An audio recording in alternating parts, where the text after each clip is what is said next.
Welcome back to another video, and today we're going to find an evolution gem that fits our standards. If you haven't already, drop a sub if you're new here, and leave a like if you enjoy this content. We headed over to evolutions on our website, and today we're going to use some filters. Personally, I love low driven plus, and also feel that incisive pass is crucial at this stage of the game. We filtered by them filters and found this 92 Morgan card. He's got a 95.3 meta rating, so we went ahead and bought one to start evolving him up. The first step of this chain is to put him into the little thing's objective evolution.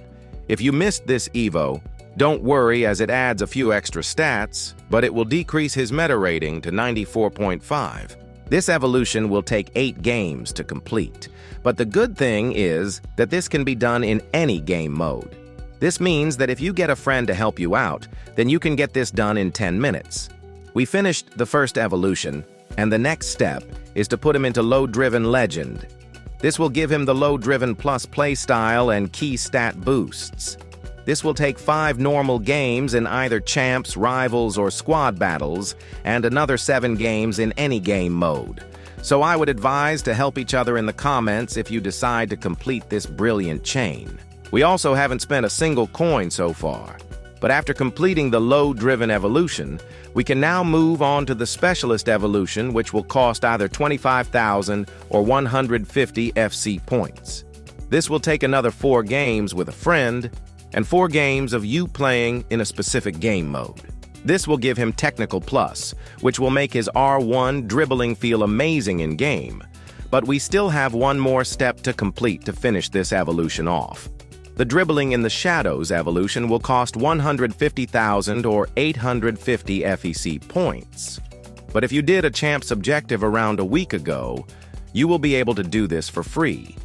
If you decide to complete the full evolution, it'll be another 10 games in any game mode. If you only complete to level 3, you won't lose any stats and playstyles, but will only lose the left wing inside forward plus role. You will keep him 90 rated, which would allow him to fit future evolutions. So that's why I have kept him at 90 rated. So in conclusion, the way we did this evolution, we have played 9 games of rivals, champs, or squad battles, spent 25,000, and played 23 games against a friend, but now it's time to see how good he is in game. Let's start with his playstyle pluses, and as you know, he has low-driven plus, but also has first touch and technical plus. This makes his dribbling feel really good in game. He also has quick step and rapid, so he's quick, and the trickster base playstyle helps a lot.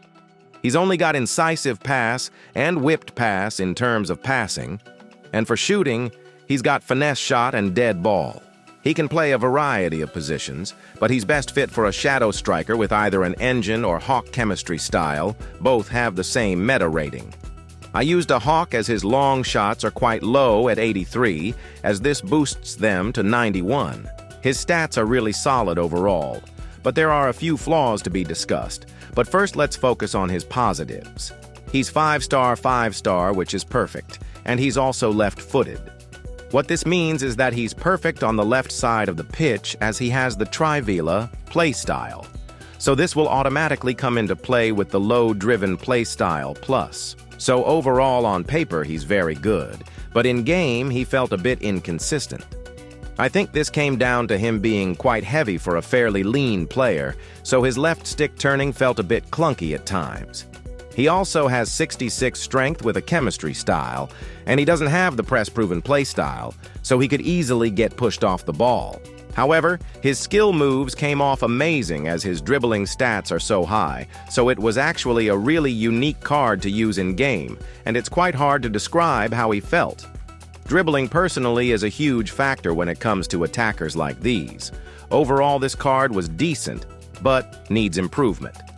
So that's why I would highly advise keeping him 90 rated, and I believe there's playstyles evolutions you can add to him to make him even better, including a 4th playstyle plus. So to put things into some perspective once again, we rated our Noon's evolution as a 9.5 out of 10.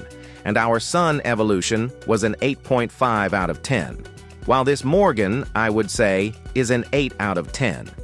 Bit of a different evolution video today. So let us know in the comments if you will be completing this evolution chain or what filters you want to see in the future. Remember to leave a like if you found this helpful. But that's all from us today. We will see you in the next one.